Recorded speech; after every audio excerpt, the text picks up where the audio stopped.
മഴയത്തും വെയിലത്തും പോകരുതേ നീ, നാടിൻ്റെ വെട്ടം കളയരുതേ. പക്ഷേ നമ്മൾ മഴയത്തും വെയിലത്തും ഒന്നും ഇറങ്ങിയില്ലെങ്കിലും നമ്മളെ കാണാൻ വേണ്ടി മഴയും വെയിലും കാറ്റും ഒക്കെ നമ്മളെ തേടി വന്നതിൻ്റെ ഒരു തെളിവാണ് ഈ കാണുന്നത്. ഇന്നലെ ഞങ്ങളുടെ വീട്ടിൽ ഭയങ്കര കൊടും കാറ്റായിരുന്നു. നമ്മുടെ കുറച്ച് ഏരിയ മാത്രം ഉണ്ടായിരുന്നുള്ളൂ കേട്ടോ. ആ സമയത്ത് എല്ലാവരും നെഞ്ചു പൊട്ടി നിൽക്കുകയായിരുന്നു. ഈ സമയം എന്ത് ചെയ്യണമെന്ന് അറിയാൻ പറ്റില്ല. അതേ പോണു രണ്ടെണ്ണം വെള്ളത്തിൽ ചോട്ടി മാക്കാച്ചികളെ പോലെ. മാക്കൃത്തവളെ എങ്ങോട്ട് പോകണമെന്ന് അറിയാവോ? അതെന്തിനാ ആ കൈയടിച്ച് കൈകൊട്ടിക്കളി കളിച്ചതറിയാം. പാമ്പുണ്ടെങ്കിൽ ഓടിപ്പോട്ടെന്ന് പറഞ്ഞാണ് ആ കൈകൊട്ടിക്കളി മൊത്തം കളിച്ചത്. ഇതെങ്ങോട്ടാണെന്ന് അറിയാവോ ഇവരുടെ പോക്ക്? അപ്പറേ മറ്റേ രോമുള്ളൊരു പഴമുണ്ടല്ലോ, ആ പഴം പറിക്കാൻ പോയതാണ്. അപ്പോൾ ആ സമയത്ത് നമ്മുടെ സുണ്ടപ്പൻ ഇപ്പുറത്തെ മാവ് മറിഞ്ഞു അപ്പോൾ അതിനകത്ത് കിടന്ന മാങ്ങാപ്പഴം പറിച്ചുകൊണ്ട് വന്നിട്ട് കാച്ചാരം കോച്ചരം കാടിച്ച് തിന്നുന്ന സീനാണ് ഈ കാണുന്നത്. അപ്പോൾ ചേച്ചിമാരോട് വിളിച്ച് പറയാണ്, ചേച്ചിമാരെ തകർത്തോണ്ട് പോവാ, നമുക്ക് അടുത്ത സെഷൻ തിന്നണ്ടേന്ന്. അങ്ങനെ ചേച്ചിമാർ പാമ്പിനെയൊക്കെ കൈകൊട്ടിക്കളിയെല്ലാം കാണിച്ചു കൊടുത്തുകൊണ്ട് മുന്നോട്ടുള്ള യാത്രയാണ്, പ്രയാണം നടന്നുകൊണ്ടിരിക്കുന്നു. അങ്ങനെ ഇരിക്കുക അമ്മയ്ക്ക് ഭയങ്കര വിഷമമായിട്ട്. നമ്മുടെ അപ്പുറത്തെ വീട്ടിലെ അമ്മയാണ്, അവരുടെ മാവാണ് ഈ കിടക്കുന്നത്. അതിൻ്റെ തൊട്ടപ്പുറത്തെ വീട്ടിൽ രംഗമാണ് ഈ കാണുന്നത്. വലിയകാട്ടം കുടമ്പുളിമരമാണ് ഈ കിടക്കുന്നത്. ജസ്റ്റ് മിസ്സിലാണ് അവരുടെ വീടിൻ്റെ മുകളിൽ വീഴാതെ പോയത്. ദേവതമ്പുരാനെ കാത്തു എന്ന് പറയാനില്ല, വേറെ ഒന്നും പറയാൻ പറ്റില്ല. കാരണം അതുപോലെ അവരുടെ മരം മൊത്തം അവർ കുഞ്ഞു വീടാണ് കേട്ടോ.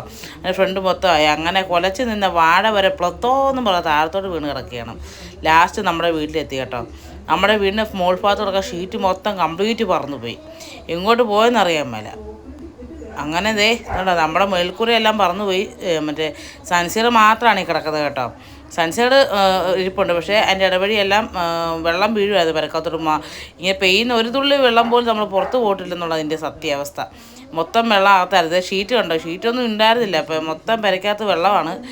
എന്ത് ചെയ്യണമെന്ന് അറിയാൻ പറ്റുന്നുണ്ടോ. വെള്ളം നമ്മൾ ഒരു ഗതിയിലാണ് ചെളി വെള്ളത്തിൽ നിന്ന് പാഞ്ഞ് ഇവിടം വരെ എത്തി. ഇപ്പോൾ താണ്ടാ ഇവിടെയും വെള്ളവും. എന്ത് പറയാനാന്ന് പറയാം, നമ്മൾ ഒരു വെള്ളക്കെട്ടിൽ നിന്ന് പേടിച്ച് ഇവിടം വരെ എത്തിയതായിരുന്നു. അപ്പോൾ ഇവിടെ വന്നപ്പോഴത്തേക്ക് ഇവിടെ ഇങ്ങനെയൊക്കെ സംഭവിച്ചേക്കുന്നത്. മൊത്തം വെള്ളത്തിലാണ് നിൽക്കുന്നത്. ഇപ്പോൾ നമ്മൾ വരയ്ക്കാൻ മൊത്തം വെള്ളമാണ്. കാറ്റ് വന്നിട്ട് മൊത്തം തകർത്ത് കളഞ്ഞ്. ഇപ്പോൾ ഈ ഷീറ്റ് ഇവിടുത്തെ പേരായിട്ട് ഷീറ്റ് കാണുന്നില്ലായിരുന്നു. അപ്പോൾ ഇത് എവിടെയാണെന്ന് അറിഞ്ഞാൽ ഇങ്ങനെ ഇരിക്കുന്ന സമയത്ത് അപ്പുറത്ത് ചേച്ചി എന്ന് വെച്ചാൽ പറഞ്ഞു പുറേ വീടിൻ്റെ ഫ്രണ്ടിൽ കിടപ്പുണ്ടെന്ന് ഷീറ്റ്. അത്രയ്ക്കും നാശനഷ്ടമാണ് ഇവിടെ സംഭവിച്ചിരിക്കുന്നത് കേട്ടോ. നമ്മുടെ പെരയുടെ മുകളിൽ ഷീറ്റാണ് ഈ കിടക്കുന്നത്. ഞാൻ ചങ്ക് പൊട്ടിയാണ് ഇത് കണ്ടത്. ഇതുകൊണ്ട് നമ്മുടെ വീടിൻ്റെ മേൽക്കൂരയിൽ ഒരു സൈഡിൽ മാത്രമേ ഉള്ളൂ ഷീറ്റ്. മൊത്തം കംപ്ലീറ്റ് ഷീറ്റും പറന്നുപോയി. എങ്ങനെയൊക്കെ ആണെങ്കിലും നമ്മുടെ കൊച്ചുങ്ങൾ എൻജോയ് ചെയ്തു കേട്ടോ. റംബൂട്ടാനൊക്കെ പറിച്ച് നിന്ന് എൻജോയ് ചെയ്ത് നടക്കുകയായിരുന്നു. അങ്ങനെ ഞങ്ങളിങ്ങനെ ഇരിക്കുന്ന സമയത്ത് നമ്മുടെ വാർഡ് മെമ്പറൊക്കെ വന്നിട്ടുണ്ട്. കൊച്ചു നല്ല ഇന്നസെൻസ് നടക്കുകയാണ്. അതേ റംബൂട്ടാൻ പറിക്കാൻ വേണ്ടി കിറ്റൊക്കെ ആയിട്ട് പോണ പോക്കാണ് കേട്ടോ ഈ കാണുന്നത്. അങ്ങനെ ഞങ്ങളെല്ലാം കഷ്ടം പറഞ്ഞാൽ സത്യം പറഞ്ഞാൽ ഭയങ്കര നാശനഷ്ടമാണ് ഈ ഏരിയ തന്നെ ഉണ്ടായിരിക്കുന്നത്. എൻ്റെ പൊന്നോ ചുഴലിക്കാറ്റായിരുന്നാണ് എൻ്റെ ഒരു വിശ്വാസം. അങ്ങനെ കറങ്ങി അടിക്കുകയായിരുന്നു. എന്ത് ചെയ്യണമെന്ന് അറിയാൻ പറ്റായിരുന്നു. എല്ലാവർക്കും ഈ വീഡിയോ എടുക്കാൻ തന്നപ്പോൾ ഭയങ്കര നാണം കേട്ടോ.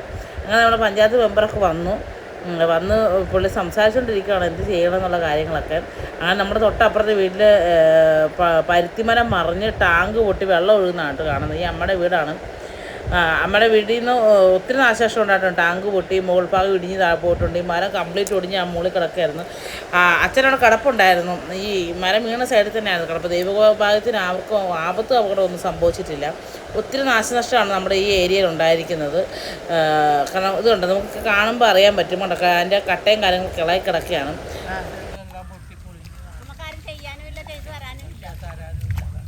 മൊത്തം വെള്ളത്തിലാണ് കേട്ടോ ഇവർ കിടക്കുന്നത്.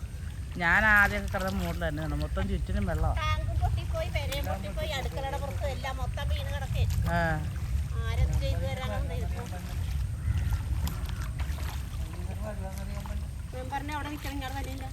ആണോ?